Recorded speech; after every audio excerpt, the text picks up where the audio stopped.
What happens when Caitlin Clark steps onto national television for the first time as an NBA analyst? Something extraordinary, unseen in over 2 decades, just occurred. What makes it even more remarkable is the contrast. While Clark is exceeding all expectations and earning rave reviews from NBC sports executives, the WNBA Players Association is simultaneously undermining their own league through bungled negotiations. The difference is glaring, and the numbers Clark is generating are so unprecedented that networks are already reconsidering how they approach broadcasts. Her achievements on air aren't just impressive, they're historic, setting a new standard for women in sports media. If you're proud of Caitlin, comment CC Recordbreaker below, and don't forget to drop a like. So the numbers have shown up for Caitlin Clark's debut as an analyst on NBC, and the numbers are ridiculous, man. They ended up dropping the viewership for that game, and this is what it said, man. Sunday nights on NBC are just meant for sports. The network aired the first 2 games of its Sunday night basketball franchise last weekend, and doubleheader delivered record-setting viewership. Something truly magical happened that night at Madison Square Garden, and it wasn't just the Lakers and Knicks warming up on the court. Caitlin Clark stepped onto NBC's NBA Basketball Night in America set alongside Reggie Miller, Carmelo Anthony, and Maria Taylor, and from the very first moment, it was clear this wasn't a typical guest analyst spot. The chemistry was instant and effortless. Clark didn't try to fit into their world. She created her own space right there on live television. When the cameras started rolling, she looked completely at ease sitting between 2 NBA legends who've been doing this for years. Her natural charisma shone through immediately, and the production team's excitement was palpable as they witnessed something historic unfolding before their eyes. Different type of buzz, and obviously when LeBron comes to town, it's probably really different, but, Knicks fans are crazy, and I love it. I love people that are passionate about basketball, so it's pretty incredible. Yeah, you kind of know them inside and out a little bit, Reggie. You've stolen their souls and their hearts with the Knicks fans. You see how he's kind of like smirking. But listen, there's a new shooter from Indiana. See, I'm the third best shooter in the state of Indiana now. Okay. It goes Caitlin, Tyrese, and now myself. We'll have to get Tyrese's opinion on that. I'm not sure. Her basketball knowledge shone through in every exchange. As she broke down player movements and game strategy, you could see Reggie Miller and Carmelo Anthony nodding along, clearly impressed and learning something new. Clark wasn't just covering basic plays. She dove deep into defensive schemes and offensive sets with a level of detail that even seasoned analysts respected. The highlight of the night came during the horse segment with Jamal Crawford. Clark won 2 out of 3 rounds, sinking shots from all over the court while dressed in what looked like business attire, effortlessly keeping pace while Crawford struggled. Every 3-pointer she drained, the same confident stroke that made her famous, sent the crowd into a frenzy, and it was clear that Clark wasn't just participating, she was dominating. You like to double down? Okay. All right. Okay. One leg.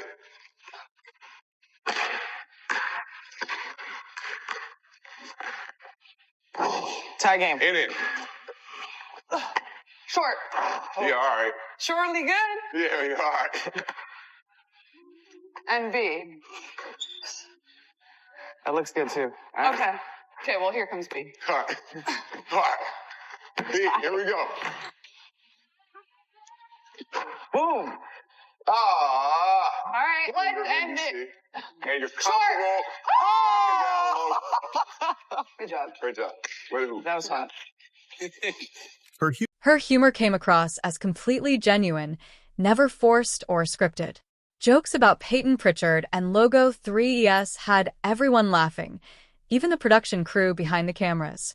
Later, Clark posted on Twitter saying, "I'm going to wear stilts next time," poking fun at her height difference with Miller and Anthony.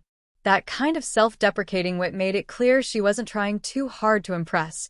She was just being herself, effortlessly charming and relatable on live television.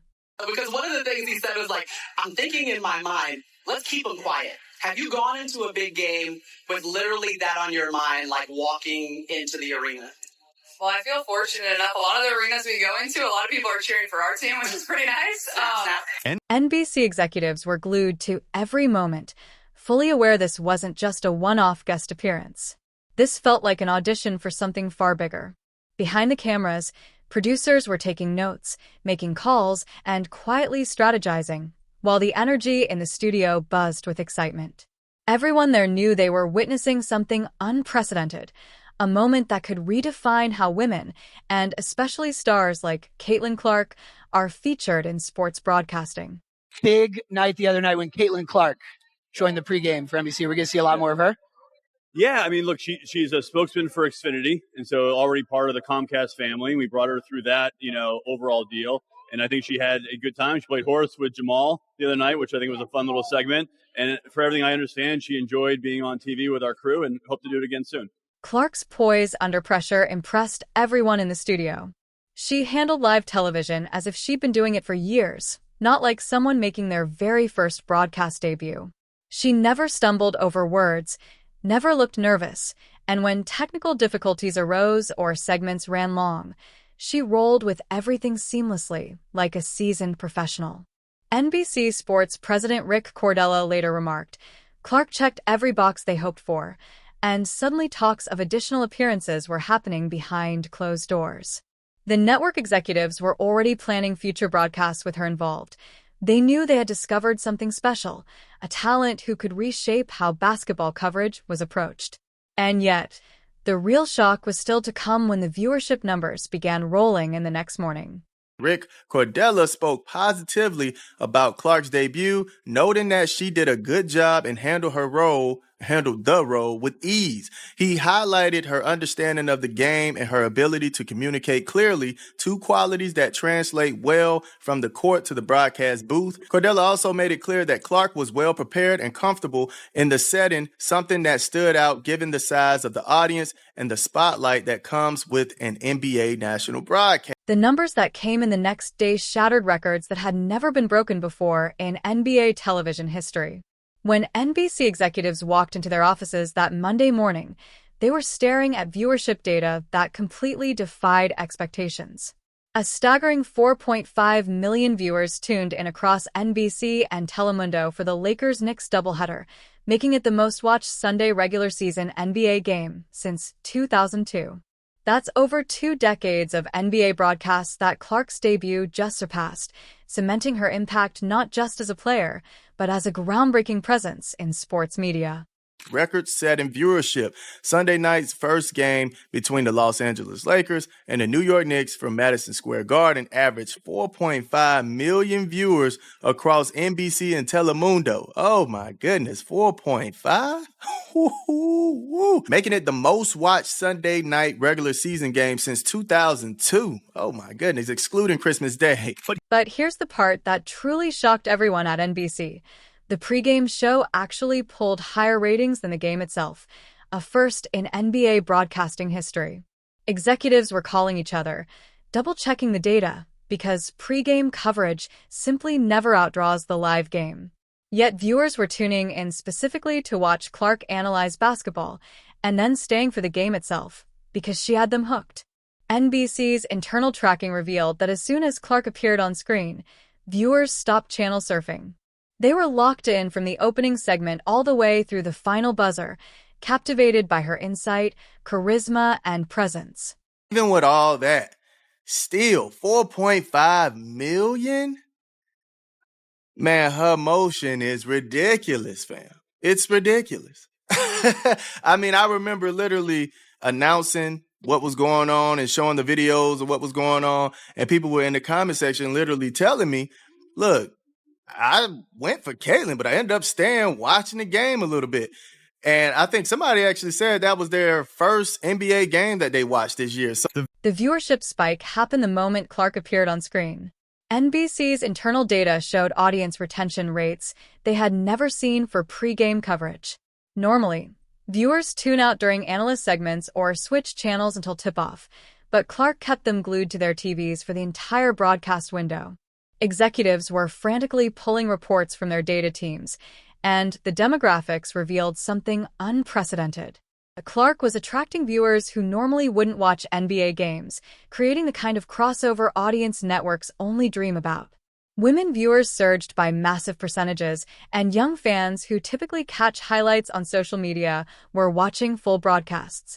The numbers shattered every expectation NBC had for the game. While they had planned for solid ratings based on the Lakers-Knicks matchup, what actually happened approached championship game territory for a regular season Sunday night. Internal projections had predicted decent viewership, but nobody could have anticipated record-breaking numbers like this. Hey, man, Caitlyn motion is ridiculous. Anything she puts her hand on, it turns to gold. It's crazy work. It's crazy work, man. And I've never seen this for women's basketball. And this actually goes back to where the NBA was saying they needed Caitlyn Clark to come over and shoot in the three-point contest, or at least have that contest against Stephen Curry, because they need her. They need her, man. Their numbers has been dwindling as well. So I can imagine they're thinking like, hey, look, we have a hot commodity. Let's get her over and let's get some viewership going for the All-Star weekend. Executives started making calls immediately. If Clark could generate these kinds of numbers as a guest, what could she achieve as a regular contributor? NBC Sports president Rick Cordello was already in conversations about future broadcasts, noting that Clark had checked every box and that the network hoped to feature her again soon. The broadcast went on to become the highest-rated NBA game of the season, excluding opening night and Christmas games, proving that Clark's appeal extends far beyond women's basketball. She had officially crossed over into mainstream sports media in the biggest possible way. Yet while Clark was making television history and earning praise from network executives, another story was unfolding that painted a starkly different picture of leadership within women's basketball. Forget Tiger, forget Jordan. When it comes to boosting TV viewership, Caitlyn Clark is the GOAT. When Tiger Woods won his first Masters, audiences jumped 63% from the year before. When Michael Jordan returned to basketball, viewership jumped 200% from a week before. When Caitlyn Clark played in her second NCAA final, viewership nearly quadrupled from 2 years before. As Clark is also elevating her sport as a whole. The NBA and pro golf were already popular when Jordan and Tiger came along, but Caitlyn Clark has reset the expectation for what women's basketball can draw. While Clark was earning rave reviews and breaking records, the WNBA Players Association was busy undermining the league's biggest financial opportunity in history. The contrast couldn't be more glaring. Clark was out there generating millions of viewers and landing job offers from major networks, while veteran union leaders were fumbling negotiations that should have been slam dunks. What should have been a celebration of the league's growth during the CBA talks instead devolved into what Sophie Cunningham openly called a complete mess. Cunningham didn't mince words, describing the entire process as a total disaster. These negotiations were supposed to capitalize on the massive surge in popularity Clark brought to the league, but instead, veteran leadership managed to turn a moment of success into chaos. Our CBA is so dumb right now that it's heading towards the lockout. So no progress. No. Just nothing. Honestly, nothing. We get weekly emails from the PA side of things, and it's just so dumb. Yeah. Dumb. The veteran players leading these negotiations have spent the past 2 seasons trying to downplay Clark's impact, and now they're stumbling through the very financial windfall her popularity created. They've dismissed her fans as bandwagon jumpers, questioned whether her success is real or just media hype, and spent months insisting that the WNBA's growth had nothing to do with one star from Iowa. Meanwhile, Breanna Stewart and Nafisa Collier sit at the negotiating table while also owning rival leagues like Unrivaled, creating glaring conflicts of interest that no one seems willing to confront. How can you negotiate in good faith for WNBA players while simultaneously running competing basketball leagues? Stewart and Collier are clearly building their own empire while supposedly representing the interests of players who want to stay and succeed in the WNBA. Sophie Cunningham said in a podcast previously, she sees the conflict of interest between Nafisa Collier, Breanna Stewart, and the WNBA. She sees the conflict of interest. So what are you doing to circumvent that conflict and actually get some of the real facts, some of the real truths that could be taking place? These same veteran players criticize the new fans Clark brought into the league, then act shocked when those very fans turn against them during contract talks. They told Clark's supporters they weren't real basketball fans and insisted newcomers had to earn their respect, gatekeeping the sport like it's some exclusive club rather than entertainment that relies on viewers to survive. At the same time, the union leadership is pushing for unrealistic revenue-sharing models. Clark is out there actually generating the revenue they want to share, yet they're demanding massive salary increases based on the popularity they spent years trying to undermine. She's creating the value, but veteran players want equal credit for growth they actively opposed from day one. Give away the Best WNBA Player Award. Ooh. Yeah. I'm going to let you guys know now who won. Okay. Drum roll. Okay. And the winner is Caitlin Clark, ladies and gentlemen.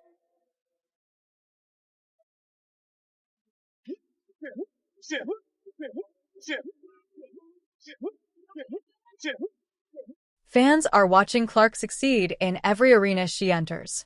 While veteran players can't even negotiate a contract without stirring drama and division, Clark transitions seamlessly from the court to broadcasting, handling pressure with unmatched grace and professionalism. Meanwhile, union leaders leak complaints to reporters and manufacture conflict, so focused on protecting their own status that they've lost sight of actually building the league's future. Their attempts to erase Clark from the WNBA narrative have blinded them to the biggest opportunity in women's sports history. Clark's optimism and ability to get things done stand in stark contrast to the chaos and incompetence displayed by the players' union throughout these negotiations. Now, the jealousy and gatekeeping from veteran players is backfiring, as Clark's success exposes exactly what they've been holding back all along. Just be that Caitlin Clark is like one of the most talented women basketball players in the history of the country. She comes along, she does amazing things, and then people say people say all of a sudden I'm now interested in something I wasn't before. Look at the attendance, look at the viewership, and then they watch the games, and she's constantly being abused. She was stabbed in the eye last night with no whistle.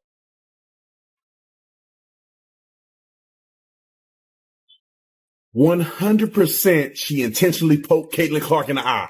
The contrast couldn't be clearer between Clark's professional triumphs and the self-destructive behavior of veteran players.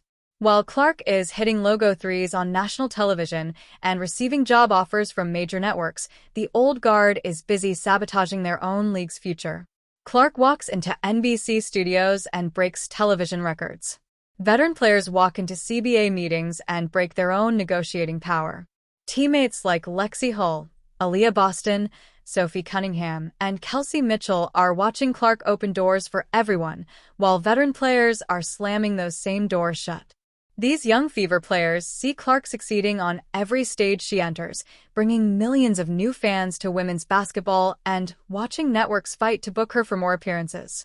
Meanwhile, the veteran union leaders are telling those very fans they aren't welcome. God gave you a person, and now you're rejecting it. Y'all should be like Caesar. I appreciate you, Caitlin. Thank you. I can eat a little bit better. She got paid this. She get a signature shoe. Hey, I'm a 2-time MVP. I'm a champion. The fact that there's this much animosity about the person that's feeding you. And I'm going to say it just like she's feeding y'all. Yes. Doors that y'all didn't do. So to be honest, shut up. Because y'all couldn't do it. Just accept it and benefit. Be happy. The fan backlash against the players' union leadership is growing stronger by the day as everyone witnesses the stark contrast between Clark's professionalism and the union's chaos. Social media is flooded with supporters calling out veteran players for their jealousy and incompetence. Clark brings positivity and success wherever she goes, while the old guard brings drama and dysfunction to every situation they touch. She called the CBA negotiations one of the biggest moments in women's sports history, demonstrating the kind of leadership and vision the union leaders themselves clearly lack. Clark sees the massive opportunity these talks represent, the potential to transform women's basketball into a billion-dollar industry, while veteran players remain focused only on their own paychecks and personal grievances. Into the future, what would you like to see happen as you come to a negotiation? Well, honestly, I don't think it's just a big moment for the WNBA. I think all of women's sports, I think this is one of the biggest moments we've ever had. So, I feel very confident that we're going to get something done. And that's because we're in this moment because of the product we put on the floor. So we need to be able to continue to do that. And I know everybody's working really hard. There's a meeting tomorrow that's super important, and I truly do believe we're going to get something done here in the next couple of weeks. But like you said, I mean, there's a lot of boxes that we still need to check. We've added two new teams. I mean, there's going to be more players than ever, and then we have to get into free agency, then have a normal draft as well. So there's a lot of things left to do, but I really do feel confident that both sides are going to reach a deal here. So yeah. Every opportunity Clark creates is undermined by veteran players who think they deserve credit for popularity they actively tried to block. Clark builds bridges with new fans, while the veterans burn those bridges down. Clark opens doors to television deals and sponsorship opportunities, and the veterans complain about not receiving enough recognition for growth they opposed from day one. The numbers tell the real story. Clark is bringing in millions of viewers and generating significant revenue, while the old guard argues over profits they didn't help create. NBC executives are tracking viewership spikes the moment Clark appears on screen, witnessing crossover audiences that veteran players never managed to attract throughout their entire careers.